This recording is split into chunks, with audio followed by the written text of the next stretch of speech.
जय Hind to all of you. कुछ extraordinary mothers की कहानियां जो एक मदर की परिभाषा क्या होती है इस बात पर सोचने पर आपको मजबूर कर देगी। आज मैं नहीं बोलूंगा कि आप इस वीडियो को पूरा देखिए। आप सब स्वयं एक ऐसे घर में रहते हैं जिस पूरे घर को संभाले रखने का जिम्मेदारी एक एक्स्ट्रा ऑर्डिनरी मदर पर होता है। तो आप सबको स्वयं इस वीडियो को देखना चाहिए और अगर इस वीडियो को देखने से आपको कोई फर्क पड़ता है तो इस वीडियो को आप ज्यादा से ज्यादा शेयर कीजिए। मैं आज ऐसे ही कुछ एक्स्ट्रा ऑर्डिनरी मदर्स की कहानियों के बारे में आप लोगों को बताने वाला हूं जिससे इस देश को फर्क पड़ता है और इस देश को फर्क पड़ना चाहिए और आपको भी फर्क पड़ता है, आपको भी फर्क पड़ना चाहिए। क्या माता हर जगह एक ही समान होती है जो बालक को जन्म देती है या उनके भी अलग अलग स्वरूप होते हैं? हम भारत जैसे इकलौते एक ऐसे देश में रहते हैं जिस देश को भी माता का दर्जा दिया गया है। हमें अच्छे से पता है कि हम जिस देश में रहते हैं उसे भारत माता कहा जाता है। कभी आपने सुना है पाकिस्तान माता या अमेरिका माता? ऐसा कुछ भी नहीं। बिकॉज ये हमारे यहाँ के संस्कार है, रीति है, रिवाज है, परंपराएं हैं जो चली आ रही है, संस्कृति है। हमारे यहाँ के भूमि को भी धरती माता कहा जाता है। माता के अलग अलग स्वरूप होते हैं जिनसे हमारा ऐसा नाता है जो हमारे पालन पोषण में हमारी मदद करती है। तो ऐसे ही कुछ एक्स्ट्रा ऑर्डिनरी माताओं के बारे में आज मैं आप लोगों को बताने वाला हूँ। चलिए शुरुआत करते हैं एक ऐसी स्टोरी से जिस स्टोरी में एक माता के बारे में बताया गया है जिनका नाम है थिमक्कई। उनकी उम्र हो गई है पूरे 109 साल और उन्हें पद्मश्री अवार्ड से सम्मानित भी किया गया है। जब उन्हें पद्मश्री अवार्ड से सम्मानित किया जा रहा था उस समय उन्होंने पद्मश्री अवार्ड से सम्मानित करने वाले राष्ट्रपति जी को भी आशीर्वाद दिया। और ये एक ऐसी माता है जिनके कोई खुद के बच्चे नहीं थे। इन्होंने बेंगलुरु जैसे शहर में, कर्नाटका जैसे राज्य में 8000 पेड़ों को लगाकर, वो भी हाईवे पर, उन पेड़ों की देखभाल की अपने पति के साथ और उन 8000 पेड़ों को ही वो अपना बच्चा समझती है, उन्हें पालन पोषण करती है। और इस तरीके से वो सिर्फ एक इन्वायरमेंटलिस्ट ना होकर वो एक माता भी है जो 8000 बच्चों को प्रेरणा दे रही है, लोगों को लिए एग्जाम्पल बनी हुई है। आपको इन कहानियों से फर्क पड़ता है और आपको वीडियो पसंद आता है तो हमें सपोर्ट करने के लिए हमारे YouTube चैनल को सब्सक्राइब कीजिए और बेल आइकन को हिट कीजिए जिससे आपको नए आने वाले वीडियो के अपडेट्स मिलते रहें। चलते हैं इसी सीरीज में हम दूसरे एक ऐसे कहानी की तरफ। आपको मैं बताता हूं एक महिला जिसकी उम्र थी 19 साल और 19 साल की उम्र में उन्हें मिस यूनिवर्स का खिताब जीता जिसका नाम था सुष्मिता सेन। सुष्मिता सेन जब उन्होंने 19 वर्ष की उम्र में मिस यूनिवर्स का खिताब जीता तो उसके बाद 24 इयर्स की एज में उन्होंने एक लड़की को एडॉप्ट किया ऑर्फनेज से, यानी कि अनाथ आश्रम से। 18 साल की उम्र में जब वो कोलकाता गई थी तो कोलकाता में उन्होंने एक ऑर्फनेज की मुलाकात ली थी जहां पर उन्होंने देखा कि लड़कों को तो सब लोग एडॉप्ट कर लेते हैं लेकिन लड़कियों को कोई एडॉप्ट नहीं करता है।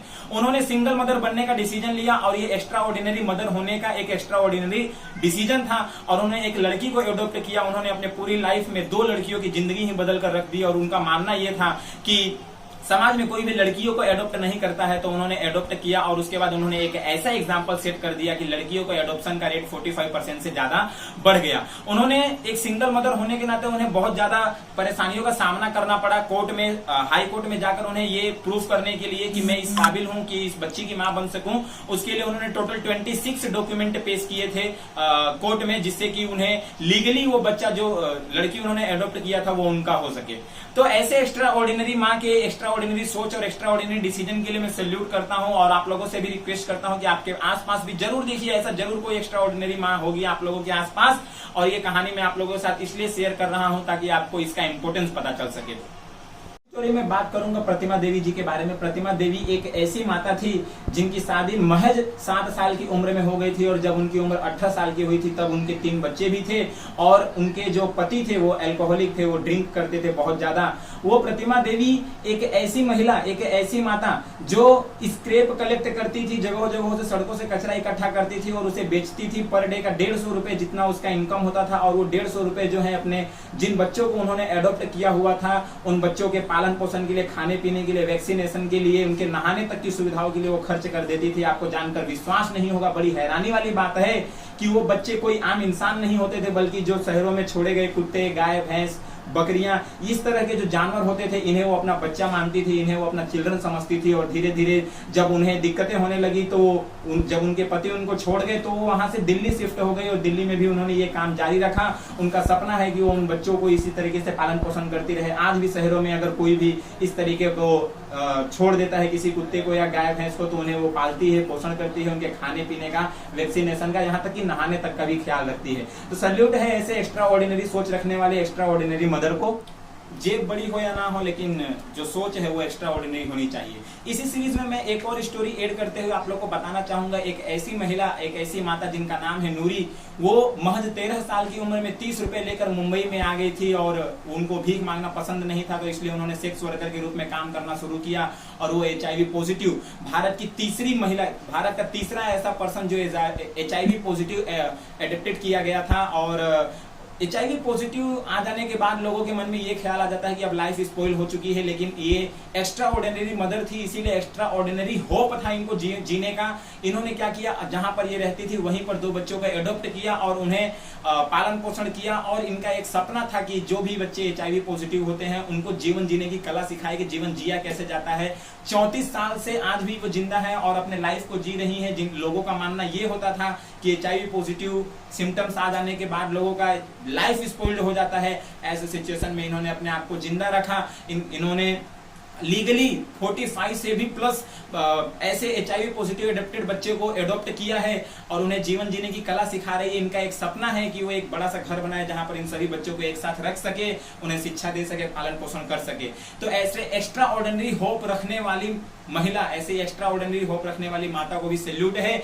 और ऐसे ही बहुत सारे एक्स्ट्रा ऑर्डिनरी माताओं की कहानियां हैं। आज मदर्स डे स्पेशल के अवसर पर मैं आपको ये कहानी जो है शेयर कर रहा हूं। आपको अगर इस फर्क पड़ता है तो आप इस वीडियो को ज्यादा से ज्यादा शेयर करना।